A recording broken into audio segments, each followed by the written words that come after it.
এই কবুতরের বাচ্চা বিক্রি করতে যে আমি কারোরই মন রক্ষা করতে পারতেছি না। তো আমার কাছে মনে হইতেছে এই কবুতরটা নিজের বাচ্চাকে নিজেই মেরে ফেলছে। আপনাদের এই তিনজনের কাছে আবারও ক্ষমা চাইতেছি ভাই, আপনি একটু বুঝেন। আমার যে কোনো একদিকে যাইতে হইতো, আর আমি কোনোভাবেই একদিকে যাইতে পারি না। মাশাআল্লাহ, আমাদের বাহাদুর কবুতরের বাচ্চা আমি খুব সুন্দর একটা কালো গলা কালার নিয়ে আসতে পারছি। যেখানে বাহাদুর কবুতরটা কিন্তু দেখতে একেবারেই সুন্দর না, কবুতরের পশম টসম পরে একদম নাইরা হয়ে যাইতেছে। এটা হুবহু ওর বাবার মতো হয়েছে, ওরে দেখলে আসলে ওর বাবার কথা আমার মনে পড়ে। আসসালামু আলাইকুম দর্শকবৃন্দ, কি অবস্থা সবার, কেমন আছেন আপনারা? আপনাদের সবাইকে আমার নতুন একটা ভিডিওতে স্বাগতম।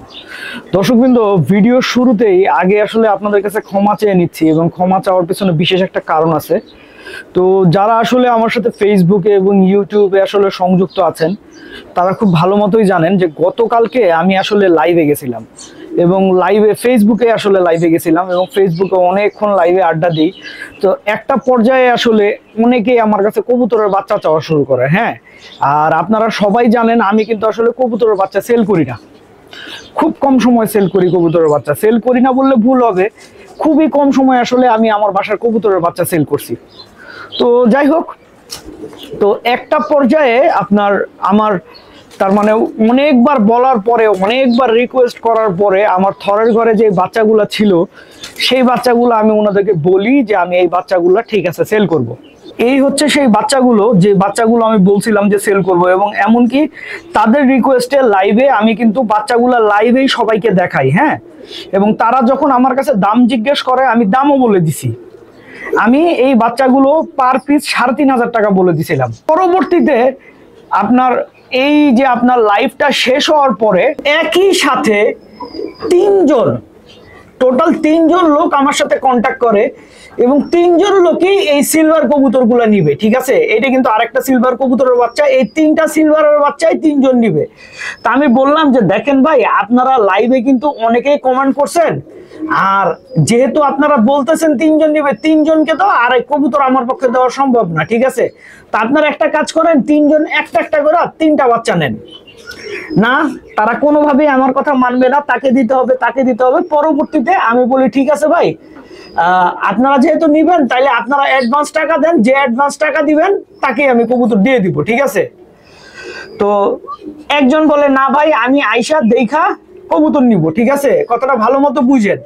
একজন বলে না ভাই আমি আইসা দেখা কবুতর নিব। আমি কাছে ঠিক আছে, যেটা আপনার কাছে ভালো মনে হয়, তার সাথে আমি আর কথা বাড়াই নাই। আরেকজন বলে যে ঠিক আছে ভাইয়া, আমি কিছুক্ষণের মধ্যেই টাকা পাঠাইতেছি। ঠিক আছে, তো আরো একজন ছিল যে সেও আমাকে নকদাম কাছে ঠিক আছে টাকা পাঠান। তো এখন ঘটনা হয়, আমি এমন একটা ইনসিডেন্টে পড়ে যাই, যে বলে দেখে এসে নিব, সে আমার সাথে দেখা করতে আসে, আর দুইজন একসাথে পুরা কবুতরের টাকাই পাঠায় দেয়। তো আমি এমন একটা ট্র্যাপের মধ্যে পড়ে যাই যে আমি আসলে কোন দিকে যাব আমি জানি না। তো পরবর্তীতে আমি যখন দেখতেছি যে আমি আসলে কোনো সিদ্ধান্তে আসতে পারতেছি না, কাকে কবুতরের বাচ্চা দিব কাকে দিব না, তার মানে আমি একদম চরম একটা অবস্থায় পড়ে গেছি। সে কিন্তু আমাকে বলে নাই, তারপরে যেই ভাই আসছে সেই ভাই আইসা, তো তার মানে সে অনেক দূর থেকেই আসছে, আমি তাকে সরি বলতেছি, সে অনেক দূর থেকেই আসছে। তো সে যখন শুনছে যে এই অবস্থা, যে আমি ভাই আপনি কথা বলছি, কথা বলার পরে আমি সাথে সাথেই ভাই 2 ঘন্টার মধ্যে আপনার বাসায় আসছি, আপনি বলতেছেন কবুতরের টাকা নিয়ে নিছেন, কেমনে হবে? তো যাই হোক, পরবর্তীতে আসলে আমি খুব ফেড আপ হই যে আমি কারোরই মন রক্ষা করতে পারতেছি না। এই কবুতরের বাচ্চা বিক্রি করতে যে আমি কারোরই মন রক্ষা করতে পারতেছি না। পরবর্তীতে ভাই আমি তিনজনকেই সরি বলছি, তিনজনকেই সরি বলে ভাই আমি টাকা রিটার্ন করে দিছি।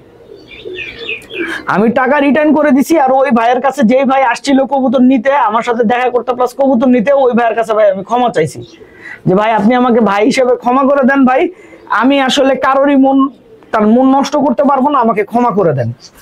তো আপনাদের এই তিনজনের কাছে আবারও ক্ষমা চাইতেছি ভাই, আপনি একটু বুঝেন। আমার যে কোনো একদিকে যাইতে হইতো, আর আমি কোনোভাবেই একদিকে যাইতে পারি নাই। আমি একটা ভুল করছি, আমি আপনাদের দুইজনকেই বলছি টাকা পাঠান, আপনারা দুইজনেই টাকা পাঠিয়ে দিয়েছেন। ঠিক আছে, আমি দুইজনকে এটাও কিন্তু বলছি যে যে আগে টাকা পাঠাবে আমি তাকেই কবুতর দিব। ঠিক আছে, কিন্তু আপনারা একজন তো টাকা পাঠাইছেন, তার কিছুক্ষণ 2-3 মিনিটের মধ্যে একজন টাকা পাঠিয়ে দিয়েছেন।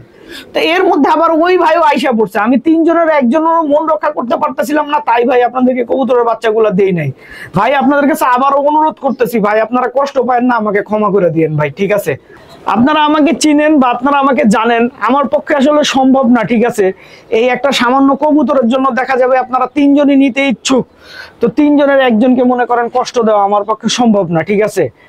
তো আমি এই কারণে আসলে এই কাজটা করছি ভাই, দয়া করে আমাকে ক্ষমা করে দেন। আমি পরবর্তীতে আসলে এরপরে অনেক লোক নক দিতেছিল, তারপরে ভাই ফেসবুকে গতকালকে রাতে আমি একটা ছবি ছাড়ছি ভাই যে আমি কবুতরের বাচ্চা ছাড়বো না, এই আর কি। আসলে সিচুয়েশনটা আপনারা বোঝার চেষ্টা করবেন, আমি হয়তো একজনের কাছে সেল করতে পারতাম, কিন্তু আপনারা এতে বাকি দুইজন কষ্ট পাইতো, সিচুয়েশনটা ওইরকমই ছিল, এই কারণে আসলে আমি এই কাজটা করছি ভাই। আপনারা, আমি আবারও বলতেছি ভাই, আমি ক্ষমা প্রার্থী, আমি আপনাদের কাছে ক্ষমা চাইতেছি, আপনারা ব্যাপারটা বোঝার চেষ্টা করবেন। এইদিকে একটা ঘটনা ঘটছে যার কোনো কারণ আমি খুঁজে পাইতেছি না, ঠিক আছে? আমার এই যে সিলভার জোড়াটা দেখতেছেন, ঠিক আছে, এই জোড়াটার আমি বাচ্চা করছিলাম, এদের বাচ্চা সুস্থ সবল একটা বাচ্চা হয়েছিল, কিন্তু আজকে সকালে উঠা দেখতেছি বাচ্চাটা মারা গেছে। এই কবুতরটা গতকালকেও সুস্থ ছিল, কিসের জন্য যে কবুতরটা মারা গেল আমি এই জিনিসটা কোনোভাবেই ক্লিয়ার না। তবে আমি যেটা সন্দেহ করতেছি, এই জোড়াটা বাচ্চা বড় হওয়ার আগে আবার মিটিং শুরু করছিল। আমার কাছে মনে হয় যে অনেক সময় হয় কি, কবুতর যখন ডিম পাড়ার জন্য খুব বেশি অ্যাগ্রেসিভ হয়ে যায়, তখন ও নিজের বাচ্চাকে কিন্তু নিজেই মাইরা ফেলে। তো আমার কাছে মনে হইতেছে এই কবুতরটা নিজের বাচ্চাকে নিজেই মেরে ফেলছে, আমার কাছে এরকম মনে হচ্ছে, আই এম নট কনফার্ম।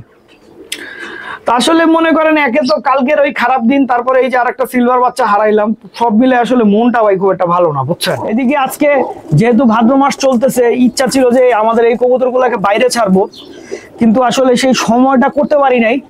সময় করতে পারি নাই বললে ভুল হবে, আসলে আমি সময় মতোই ছাদে উঠছিলাম, কিন্তু মনে করেন ছাদে ওইটা দেখি এমন বৃষ্টি হইতেছে যে এই বৃষ্টির মধ্যে কবুতর ছাড়া সম্ভব না, কবুতরে ঠান্ডা লেগে যাবে। তো এই কারণে আসলে আর কবুতর ছাড়ি নাই, বুঝতে পারছেন? আর এদিকে আমাদের এই সিলভার বাচ্চা কবুতরটা ডিম পেড়ে অনেক দুর্বল হয়ে গেছিল, তো আলহামদুলিল্লাহ ওকে 2-3 দিন ভিটামিন দেওয়ার পরে মাশাআল্লাহ এখন কিন্তু ও সম্পূর্ণ সুস্থ হয়ে গেছে, ঠিক আছে? এবং মাশাআল্লাহ আমার এই সিলভার মাদি বাচ্চাটা অনেক সুন্দর হয়েছে। এই কবুতরগুলো সব 1 দশকের হয়ে গেছে। তারপরে আমার এই জুলফিকার কবুতরটাও মাশাআল্লাহ অনেক সুন্দর হয়েছে, এটা হুবহু ওর বাবার মতো হয়েছে, ওরে দেখলে আসলে ওর বাবার কথা আমার মনে পড়ে। তো মোটামুটি বাচ্চাগুলো রেডি আছে। আর এইটা তো আমাদের বাহাদুর কবুতরের বাচ্চা, মাশাআল্লাহ আমাদের বাহাদুর কবুতরের বাচ্চা আমি খুব সুন্দর একটা কালো গলা কালার নিয়ে আসতে পারছি, যেখানে আমাদের বাহাদুর কবুতরটা কিন্তু দেখতে একেবারেই সুন্দর না, কিন্তু দেখেন ওর বাচ্চার কালারটা কত সুন্দর হয়েছে মাশাআল্লাহ। আর এইদিকে আমাদের কাজ করা নর তার পুরোনো জায়গায় এসে পড়ছে, সে এখানে ফুল সেট হয়ে গেছে, সে তার আড্ডার আশেপাশেও কাউকে আসতে দিবে না এরকম একটা চেষ্টা করে, কিন্তু আশেপাশের কবুতরগুলো বাড়ির পুরোনো কবুতর হওয়ার কারণে আসলে খুব একটা দাম পাচ্ছে না। সে কবুতর এমন মোল্টিং শুরু করছে, বুঝছেন, কবুতরের পশম টসম পরে একদম নাইরা হয়ে যেতেছে। তো দর্শকবৃন্দ, ভিডিওটা আমি এখানেই শেষ করছি, আপনারা সবাই ভালো থাকবেন, 5 ওয়াক্ত নামাজ পড়বেন।